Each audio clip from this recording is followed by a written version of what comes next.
Good morning, everybody. I'm Tom Brackett. I'm the president of the New Jersey State Chamber of Commerce, and I want to welcome you to the fourth in our webinar series co-hosted by the State Chamber and NJM Insurance Group. These webinars have focused on key issues facing the small business economy and small businesses in our state. And we know that there's no shortage of issues facing the small businesses in our state. And today's topic is a very important topic, which is how these companies are able to win government and private sector contracts. Awarding these contracts to small businesses, especially women and minority population businesses, is an important issue. We are not where we should be. Government officials know that, they've acknowledged that. And we need to find a better way for the minority businesses to access those contracts. So we will discuss that today. And if you have any questions during the webinar, please put your questions in the chat box, and we will get to as many of them as we can during the 1 hour that this webinar is scheduled for. I'd like to thank NJM Insurance Group for their ongoing support of this series. They're a great corporate partner of ours and a great corporate citizen in the state of New Jersey. And it is my pleasure to introduce an old friend, long-term friend of the State Chamber, Andrew Musick, Senior Advisor of Legislative Affairs at NJM. Andrew? Thanks, Tom. Good morning. As Tom said, my name is Andrew Musick, Senior Advisor, Legislative Affairs here at NJM Insurance Group. And NJM is proud to sponsor this webinar series.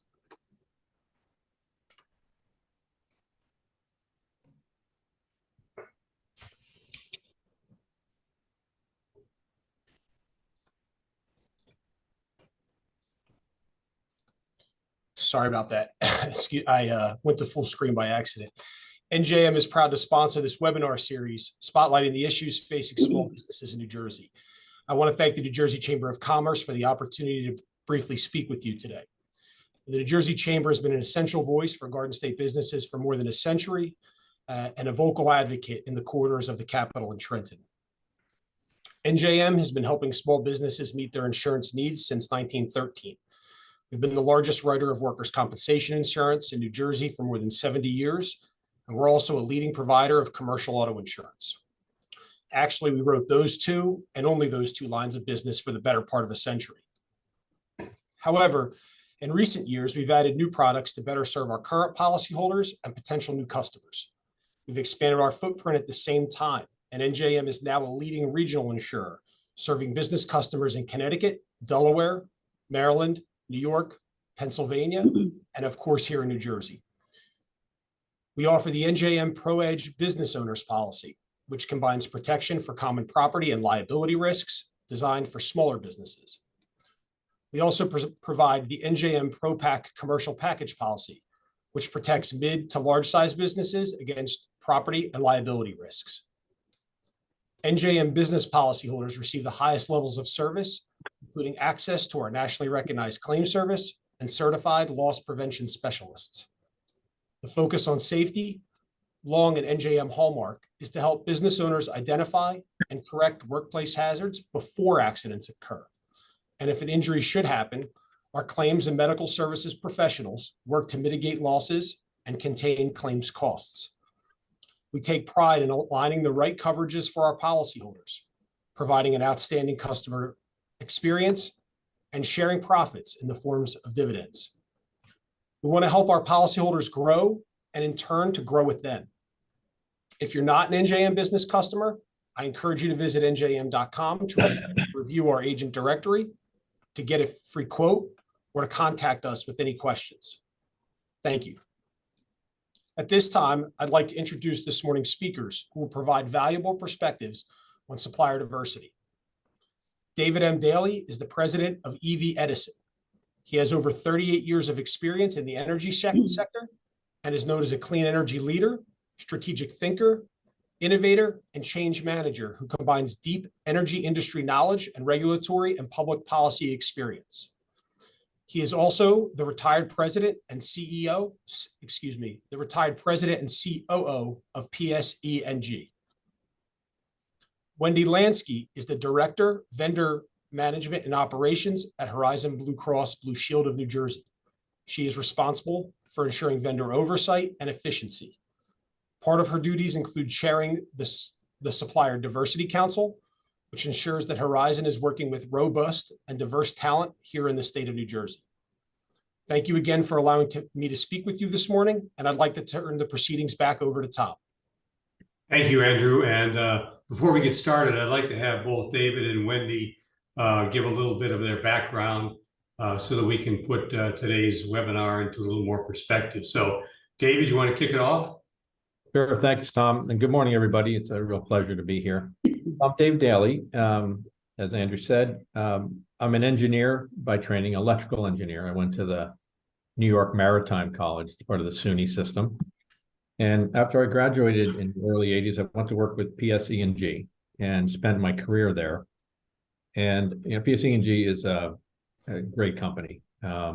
Great corporate citizen in the state. I had a great career there in electric business and our gas business. And, the nice thing about utilities and PSE&Gs, they move you around. So I got a lot of experience in all aspects of the operation.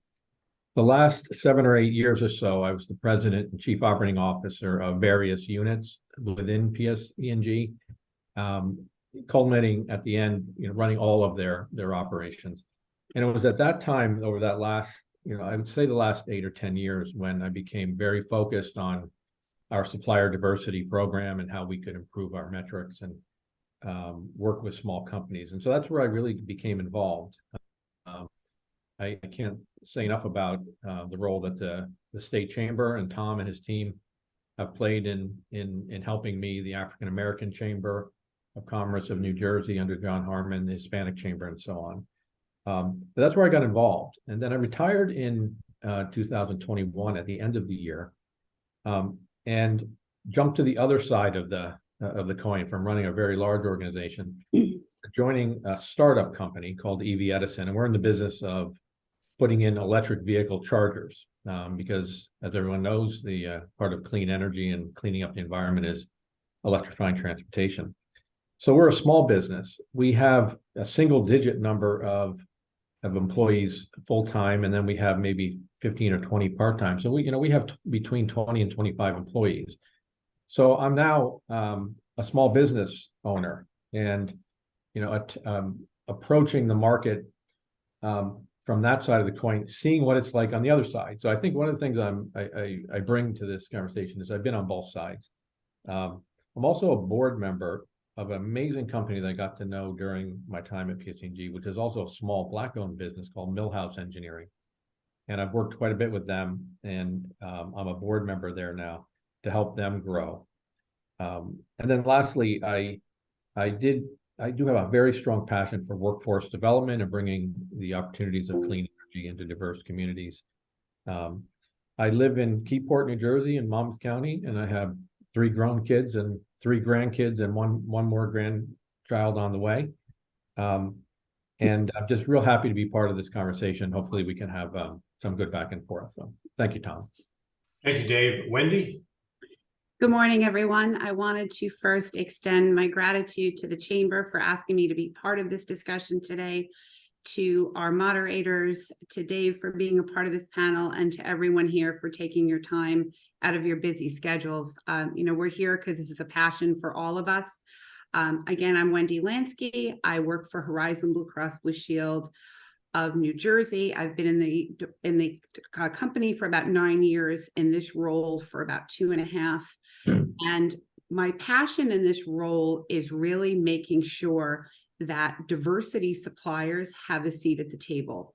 I've worked in vendor relations in other aspects of my career. I started at Empire Blue Cross Blue Shield in operations many years ago, worked for Medicaid managed care companies in various aspects of operations, project management, but it kept coming back to vendors. And although there's a reason and a need, of course, for the large vendors that many of our big companies have, I think there's still a huge opportunity in an untapped market for small business in general. One of my roles at Horizon is the chair of the Supplier Diversity Council.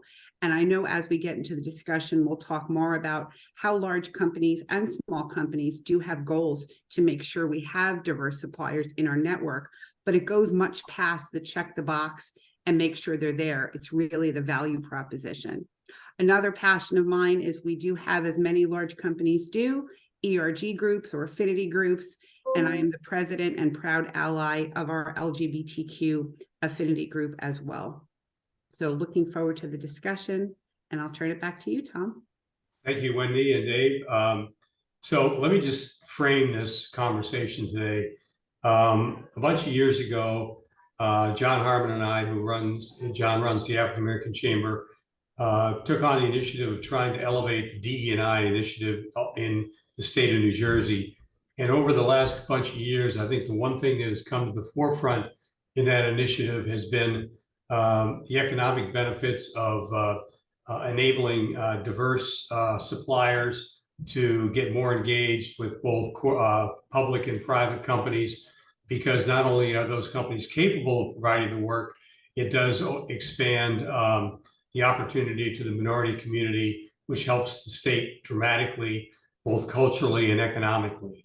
So the diversity supplier piece of DE&I is a huge piece, and probably the thing that can help our economy in the state the most in the near term. So that's a little bit of a framework for why we are pushing this initiative and why we're having the webinar today, to show people how they might engage and become more part of this process. So I guess my first question to both Dave and Wendy is, if you are a small business owner and you want to become part of the supplier chain of larger companies, both public and private, what are some of the first steps those companies need to consider to begin the process and be eligible for entering the mix here? I can kick us off, and we can have some back and forth if that's good, Tom.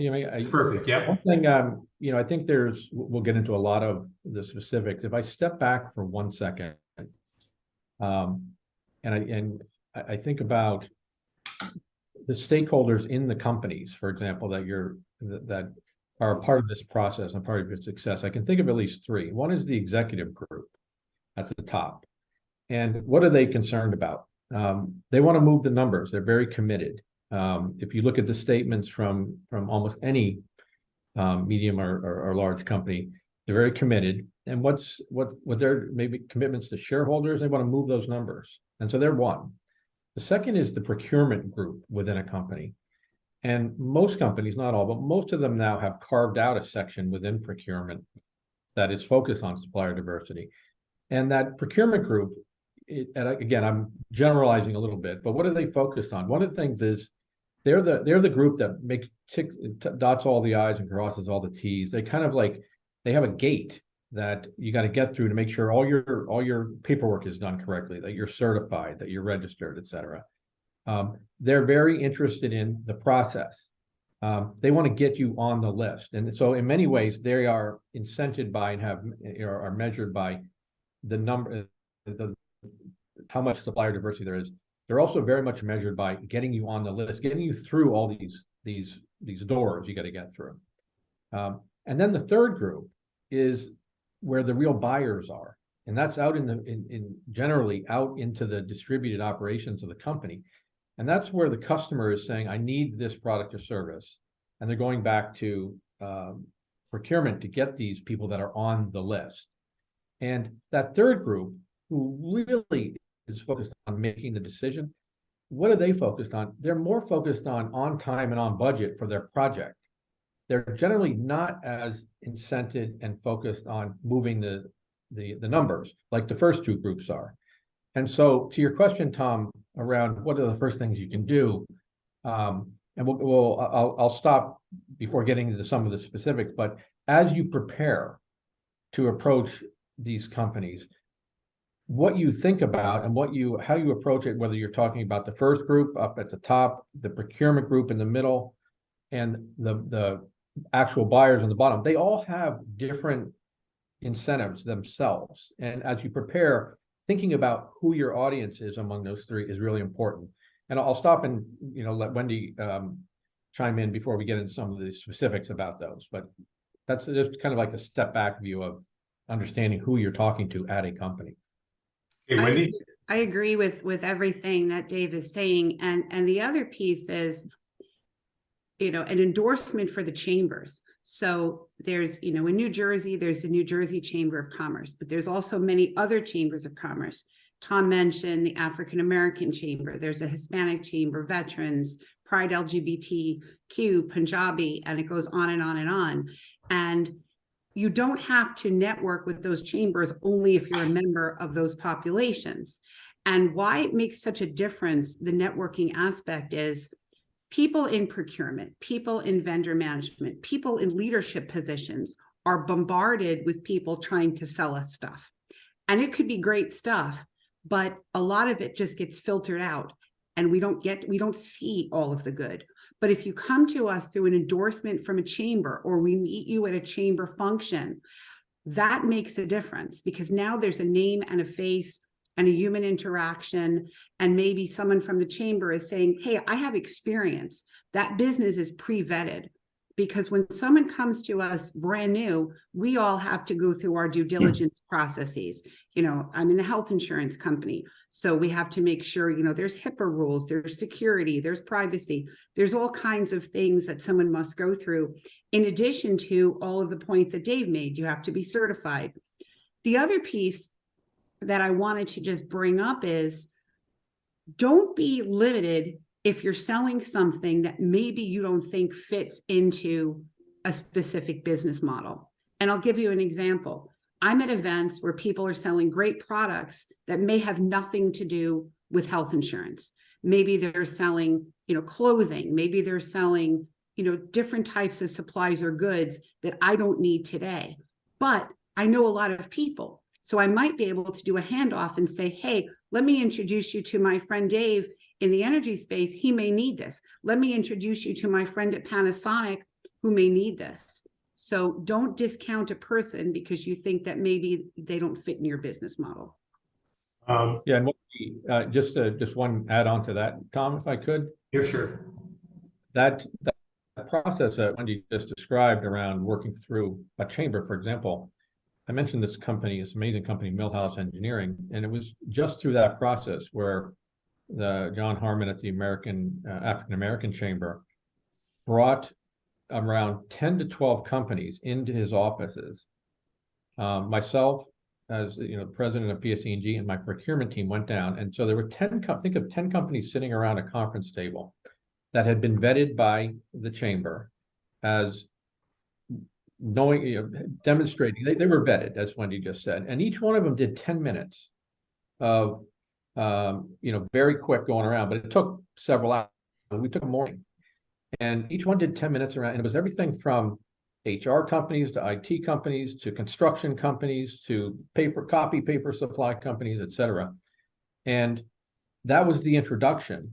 And we then committed to working with those. And I'll talk as we get, maybe perhaps a little more as we get into this conversation around why maybe of the 12 that were there, 8 of them fell off the list because they were making mistakes that I think we should talk about. But 3 or 4 of them, including Millhouse went from, at that point, this was in 2018, a 75-person firm, Black-owned firm, doing construction work in the utilities business, to now passing 500, growing from 75 to 500. And a lot of that work started with PSE&G through exactly the process you mentioned, Wendy. So, and when you think about it from the chamber's point of view, or these other organizations, that's what they're in business to do. And they demonstrate their value to their members and to attract other members when they're able to bring parties together that way. And so you won't have a difficult time doing what Wendy suggested, which is asking these organizations to help you, because they are in business, they exist for that purpose. And they, that when they accomplish that mission, they're doing everything that's fulfilling their passion as well. but we have real success stories doing exactly what you just said. It's amazing. I think what we call that, Dave, is speed dating, where Yeah. you bring together Yeah. companies that are looking for minority suppliers with companies that think they can fit that need and try to match them up. In fact, John and I are talking about having a speed dating session where we connect with, I don't know, 10 or 15 companies who we know are looking for minority suppliers, and then let the minority chambers know that these companies are there, and then have them invite their members who are interested in becoming acquainted with these companies so that their products could be considered in the larger company's supplier mix. So the networking aspect that you both mentioned is extremely important. And I think the other thing that you said, Wendy, that's important is, don't ever think that you don't qualify for providing products to any company, because you just never know the breadth of how much what the companies do and where they would need support that wouldn't seem logical for their primary kind of business. But so I guess the one thing that you just mentioned, Dave, I'd like to get a little articulation on. You talked about companies who make mistakes in this process. So it's one thing to capitalize on opportunities and a path to get introduced. The other thing is to avoid the pitfalls. Can you both talk a little bit about those mistakes people make in this process? Sure, I'm happy to start that off. To kind of go back to your speed dating analogy, nobody wants to date a stalker, right? So because you may have made a connection, because you may have met someone at an event, you still have to just kind of think of basic etiquette on how to approach someone. If someone tells you their procurement process or their vetting process takes 6 weeks, yes, it's absolutely fine to follow up in 6 weeks, but it's not fine to follow up every day. The other piece is around certification. Certification is not something that magically makes you connect with a company. It's a tool to get you to the next step. But we've had situations, I know at Horizon, where people have contacted us and said, well, you said we needed to be certified to be considered a minority business. Yes, we did, but it doesn't mean that you're automatically going to be a business, in our industry. So I think a lot of it is just basic business etiquette. And another piece is follow-up. If we've said to you, we're considering you, or we would like to do more business with you, and you don't give us what we need on time, we're going to quickly move on to the next. I can tell you just a very simple example. We were looking for a vendor for one of our events to provide desserts, and we wanted to use a small business for the service. And somebody referred someone, we called the person, and the phone number we called, apparently it was a small business. They must use it for personal as well as work. But they answered the phone like they had just rolled out of bed after a rough night. And it wasn't a professional. It was like, hello, and there was no Julie's Cupcakes, can I help you? Or nothing energetic, nothing that made you. And one of my colleagues actually schooled the person and said, listen, you came highly recommended, so we're going to give you a pass, and maybe you had a bad day, but this is not how you gain business and referrals. And we wound up using the business. They were wonderful, but they almost lost not only the business of that day, but future business from us and future referrals, just because of something little like how they answered the phone. Yep. Dave, any comments? Yeah, no, thank you. Very much what Wendy just said, the process of certification, it takes time and effort and some some diligence, and that amazingly can short circuit good opportunities oftentimes. Beyond that, and some of this is none of it is really rocket science.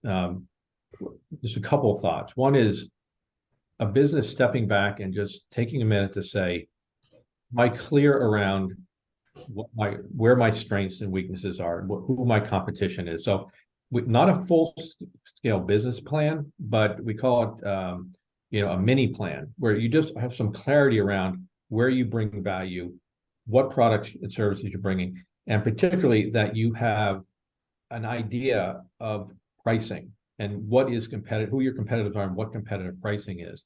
In the process, if you're contacted by a company, because you've gone through it, you've become certified, you've done that work, and now you're getting to the real meat where the procurement team, that group that was in the middle of the three, is saying, we want to now have you bid. There's oftentimes a recommendation that you work through, especially if you're small, a bigger company as a sub, and they'll direct you to engage with that bigger company. Sometimes folks, they just don't follow through and make that engagement. Beyond that, the quality of the materials that are submitted when bids come in, we call them fully compliant bids. Oftentimes, more than you'd like, they're not fully compliant bids. And so there's too much back and forth. And as Wendy said, at some point, the procurement team just needs to move on. So submitting bids that are fully compliant is absolutely critical. And oftentimes there are pre-bid conferences. And I've seen this a number of times, and it really rubs companies the wrong way. If you indicate, I will attend the pre-bid conference, myself or with the prime, and you don't show up. Or you attend the pre-bid conference and you indicate, which companies often do, is say, tell us if you are going to bid in 3 weeks when the bid is due. And you would check yes, and then circumstances change, which is perfectly understandable. But you don't follow up and say, by the way, I attended the pre-bid conference. I said I was going to bid, but I don't have the time or the resources to do it. So do not expect a bid from me. Companies don't get your bid. You haven't told them.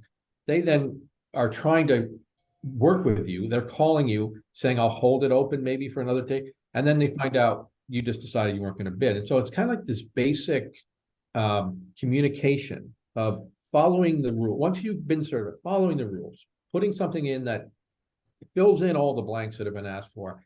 And if things change, communicate, because the teams get frustrated and they move on to the next one. And the opposite of that is a firm that is very responsive, that calls up, that asks questions, that attends the bid, that if they're going to put a bid in, puts the bid in. And then the procurement team is saying, I can work with these people. Maybe their price was too high on this one and we need to help them. But if you're viewed as a company that is responsive, these procurement teams will work with you. And so these are just some of the basics. And I said in my comment before, if we had 12 companies, literally 2/3 of them would fall off the list for one of those reasons. And then the other 3 or 4 would move on. So both of you have mentioned the term certification several times.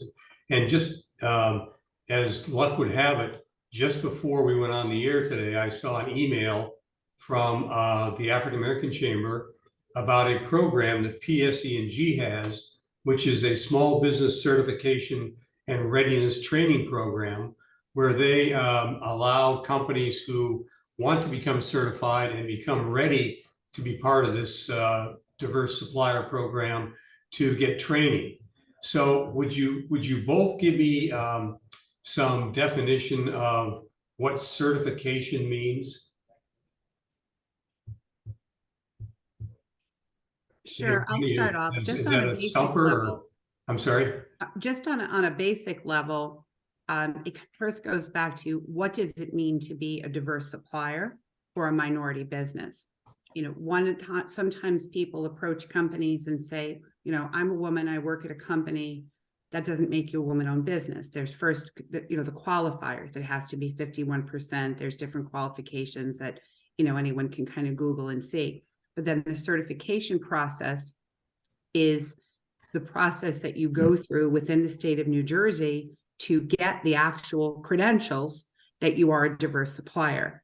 And I'm glad you brought up the thing that PSE&G was doing. There's lots of opportunities to get certifications at a low or no cost. One of the urban legends is, I can't get certified. I'm a small business. I'm new, and it takes too long and it's cost prohibitive. I've seen probably 4 updates on LinkedIn of organizations like what Tom mentioned, where some of these events are sponsored by different chambers and different organizations for free. And what it is, it's almost like an education credential. You've gone through a process to certify that you are a minority small business. Yeah, and I would just You, add, Dave, before just one thing, do both of you, are both of you saying that certification is a prerequisite for companies to become part of this diverse supplier chain? So for Horizon, you can be a small business and not be a diverse supplier and still be in the network because you're a qualified business. Mhm. However, if we're considering a business and we're also looking at our goals, our corporate goals that we report to our board of directors for diverse suppliers, and everything else is equal, you will have an edge if you have that credential. So in order to be considered a diverse supplier, we only consider that if you have the credential. If you don't have it, you can still be a supplier, but it's under a different category. Okay. Dave? yeah, and I would, yeah, sometimes you'll hear the word certification, the other you'll hear is registration. Mm. And most of the time there is a difference. And every company, virtually every company, if you want to do business with them, you need to register with them. And that means you go on their site and you fill out a form that provides your vital information. And that's regardless of whether you're a diverse firm or not. You need to register because companies deal with companies. Companies let contracts with people who are registered with them. So one thing is registration. And then the second question is, if you are a diverse firm, then you should take the second step, which is to go get certified. And therefore, as a registered company, you're also registered as a minority business. And the certification process, as Wendy said, is not done by, for example, PSE&G. It's done by third parties, and it's free if you look around. For example, the New Jersey Division of Treasury will certify you. There are the New York and New Jersey Minority Supplier Development Council. We could provide, Tom, after this, a list of probably 20 organizations which will certify you if you're a diverse business, and at no cost. Now, there's a little bit of time and effort involved in that to get certified, but that's the distinction. And the company will do business with any registered company. But if you're registered and a minority business and not certified, you're, as Wendy just said, you're putting yourself at a disadvantage, because it gets back to then another topic I want to make sure we get to, which is just once the companies look at these bids, how do they evaluate? How do they evaluate a company that is diverse versus not diverse? They're both registered, but one is diverse and one isn't. You know, what are their scoring rubrics? Yeah. This is critical to understand. Is if I bid with company A and company B, what is on the list of criteria they're going to use to judge me in company A versus B? They're not all the same. But it is critical, as Wendy said, first to get registered, and if you qualify to be certified by some third party, and get it done for free. It's free. When I say free, not free from it takes time, but there's no cost to it. Most if you search around a little bit, you'll find folks that are offering that certification for free. And one piece, that's a great point about the scoring, because there's so much that goes into scoring and deciding if we're picking, supplier A versus supplier B, or even in a renewal, are we going to stay with the current supplier? Are we going to go and do an RFP? And I think that there's a common misconception that at the end of the day, it's all about the money. Yes, of course, we need to pick a supplier that meets our financial models. No, absolutely. But we don't always pick someone because they're the lowest price. We pick someone for a variety of factors. And I know we've had occasions where we have a diverse supplier in the network, the contract is up for renewal, we're doing RFPs. Someone may come in significantly lower price for similar services.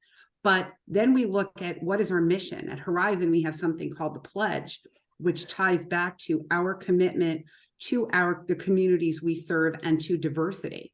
So it's against our pledge to say, oh, this guy can just do it a little bit lower, let's automatically make a change. So it really is a factor in the deciding of who comes in the door, the deciding who stays, and who's there for the long haul. So once a company becomes a Supplier through this process, and they get a contract with a large company or the state of New Jersey. What do they need to do to anchor that relationship and turn this first opportunity into a long-term relationship with that company? So I can start with a couple of thoughts. You know,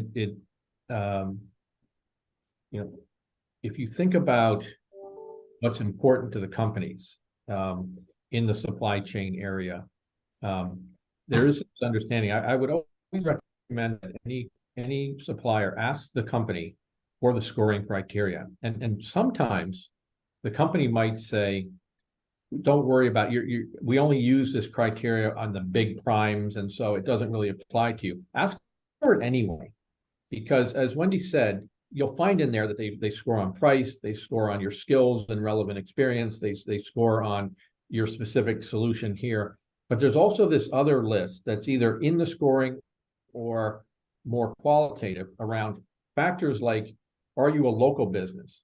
Will you open a local office? Will you put employees, have them report and embed them in my operations? Will you, if you need to hire, will you work with us to hire through our workforce development program? Companies often have these things. And so if you bring to the discussion and build into your contracts, I call them these value-added attributes. And you'll see on the company websites that and I've just this is the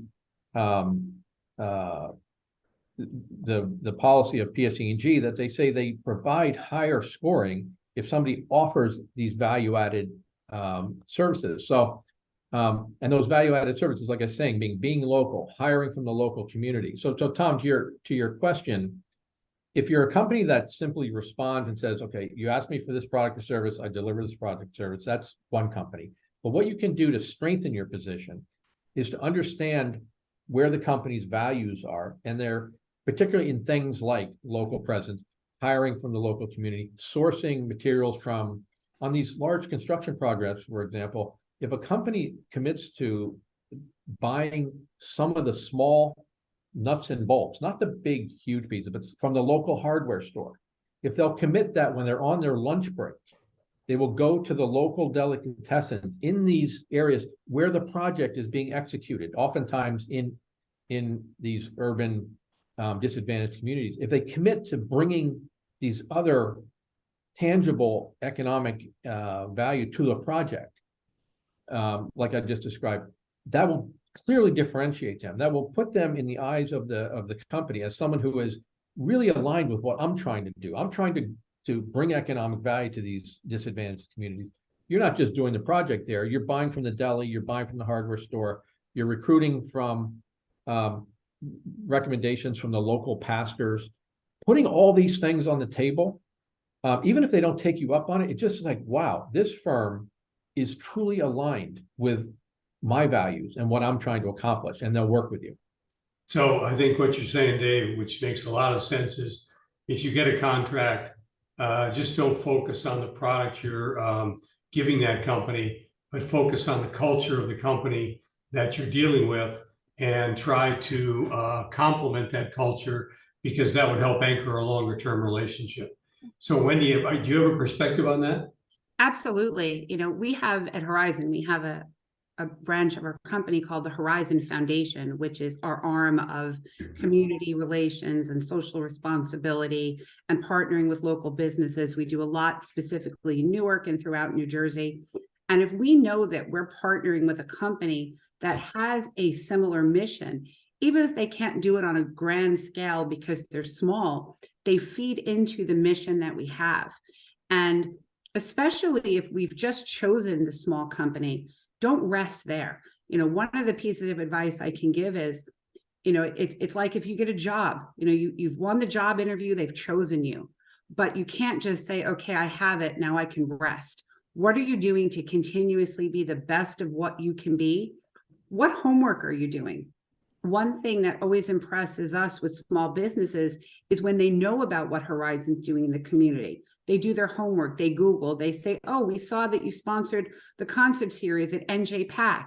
And that meant a lot to me because I saw people who couldn't normally attend a concert go because Horizon was doing something. Know what we're doing and how you can kind of feed into it.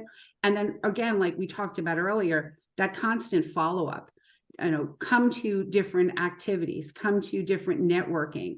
We try to do things to mentor people in the community. How can you now bring the next small business forward? Because a lot of small businesses, as we know, through chambers, associations, networking, a lot of small businesses know other small businesses. So lift up someone else and bring them with you and present them to us. Yeah, and those, all of those ideas, fantastic ideas, Wendy, around being specific about understanding the company, not just their core values and programs, but very specific things they've done.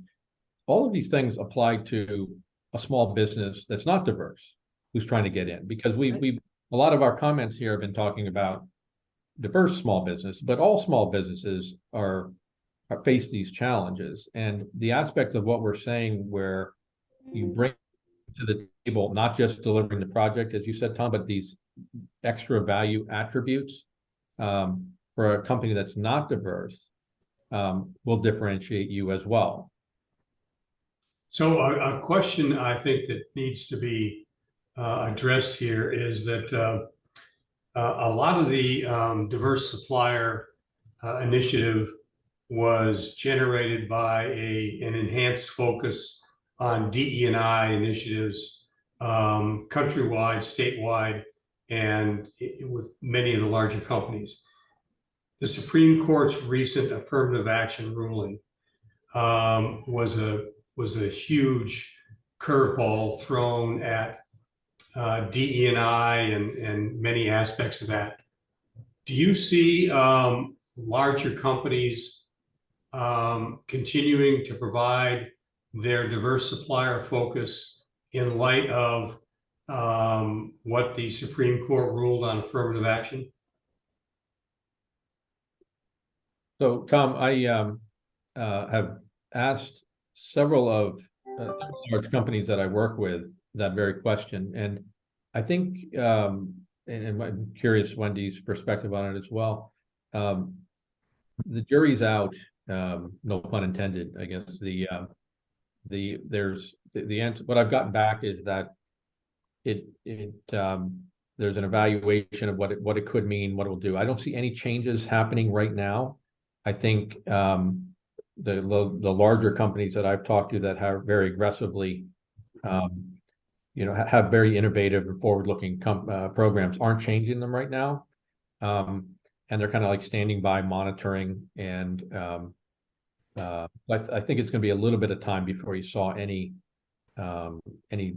significant change in the programmatic structure of how these companies approach it. But that's what I've heard so far in asking the question.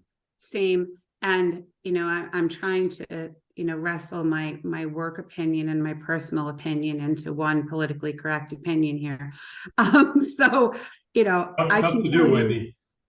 On behalf of Horizon, we continue to make our goals to ourselves more aggressive, to have more and more. We have an entire department, people, full-time equivalents, who are our diversity, equity, and inclusion department. We have people who sit on our board of directors who care about this and ask about this every quarter, and that's not going to go away because of any types of rulings.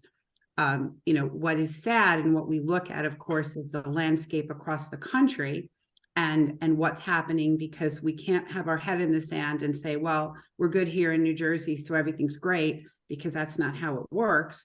But I can tell you that for people who are passionate about it at our company, to quote the expression of, when they go low, we go high, that's how we roll at Horizon in terms of, we're not letting up on doing what's right. And, I'm encouraged that I see, as David mentioned, a lot of other companies that appear to be at this point taking on the same. What I worry about is if someone really didn't have their heart in it before and it was just to check the box, this empowers those people. Right. And, you know, luckily, you know, that's not what's happening in our world here right now. So I think one thing that is obvious to me is that as the DE&I initiative has expanded, the economic benefits of engaging more diverse suppliers has come to the forefront, and the benefits in doing this are extraordinary. And those benefits aren't going to change because of the Supreme Court ruling. So I would hope, and I think both Wendy and Dave, you both said that companies understand the benefits of doing this, understand how it benefits their company, and having a bigger, having the Supreme Court make their announcement isn't going to change that, we hope. Let's hope that that's the way most companies approach this. One thing I think that I would like to put on the table is that there is I believe in New Jersey with public contracts, a stated goal of having 30% of public contracts accommodated by diverse suppliers. Right now, that number is 3%. And I've heard the governor just recently in a fireside chat I had with him say that New York State's number is they are at 31% with their diverse suppliers with public contracts.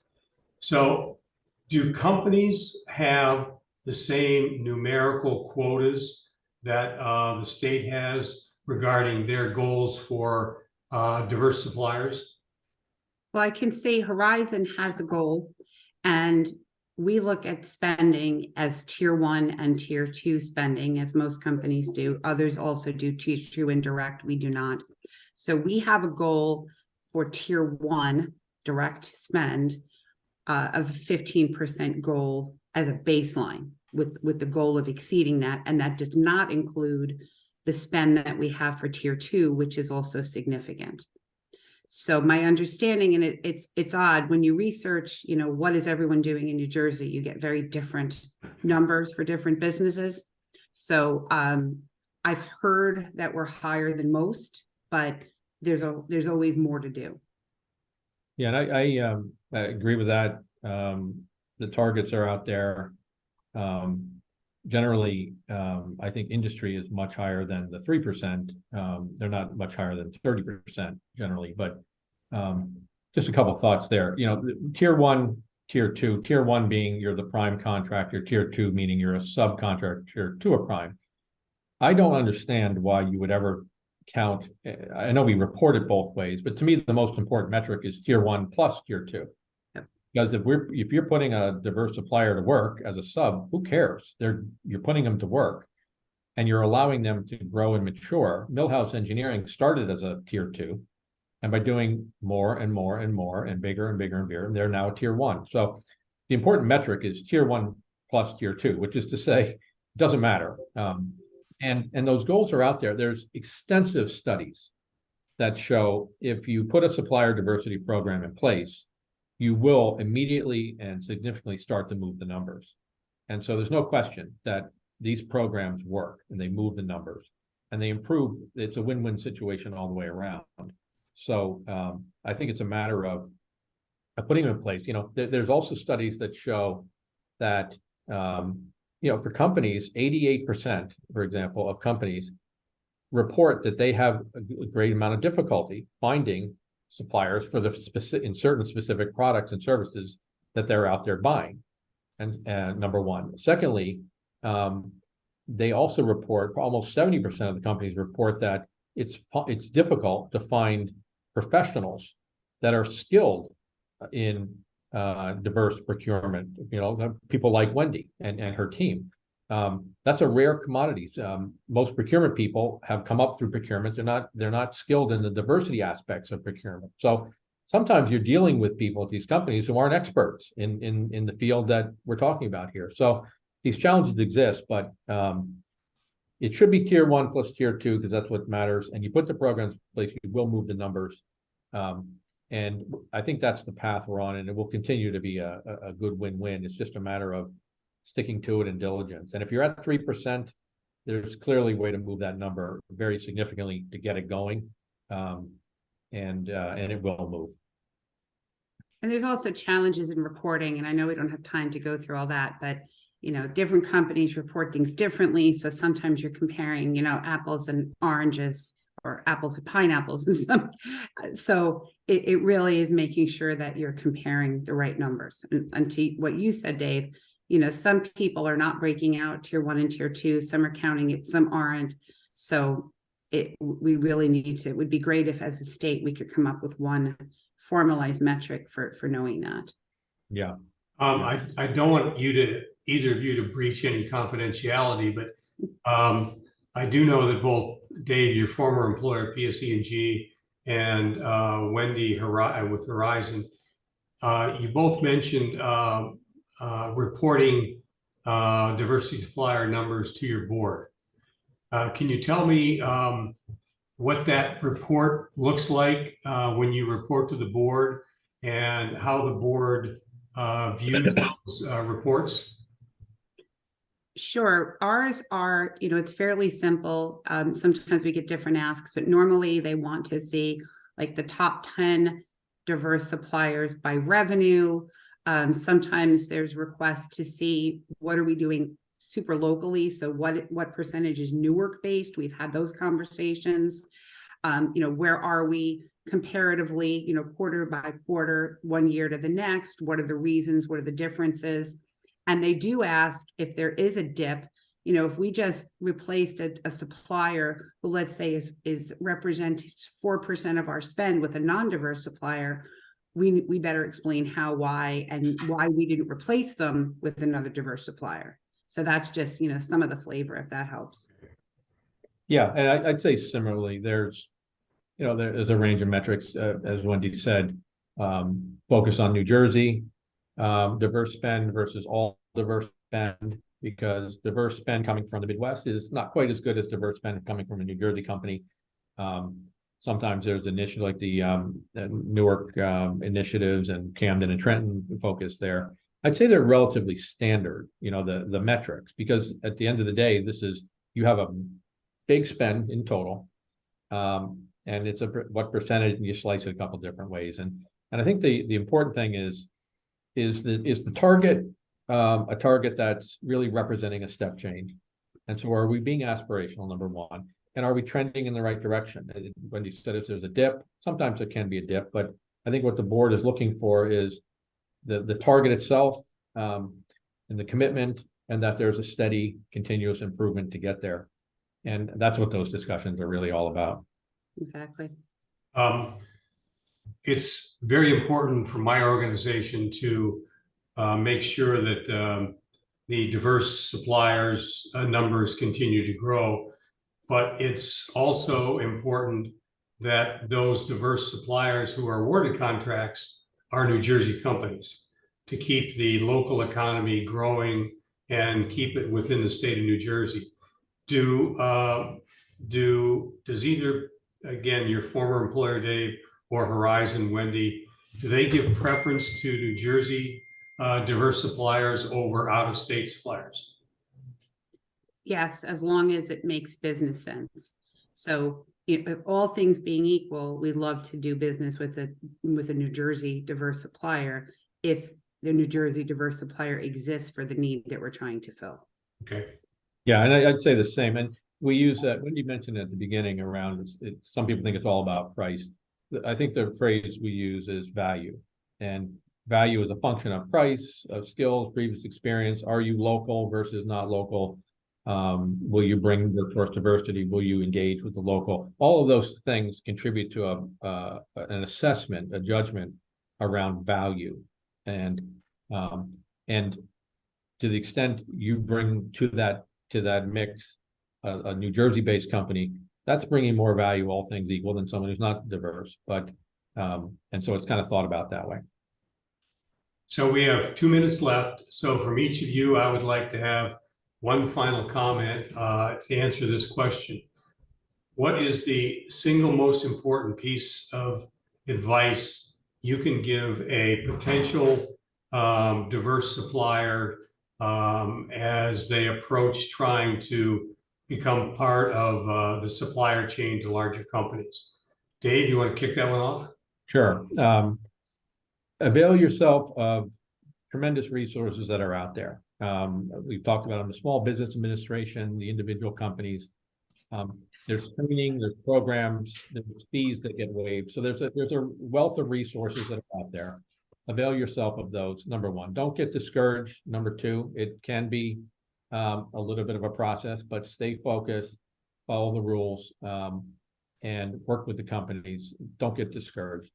And thirdly, I just want to just add, Tom, that following this this program, if there's anything that I like to mentor, and I do mentor a number of companies, not just as a on the side, not at any cost, but if there's any companies listening that would like to follow up and have developed some materials or have some ideas they want to run by, I'd love to make myself available.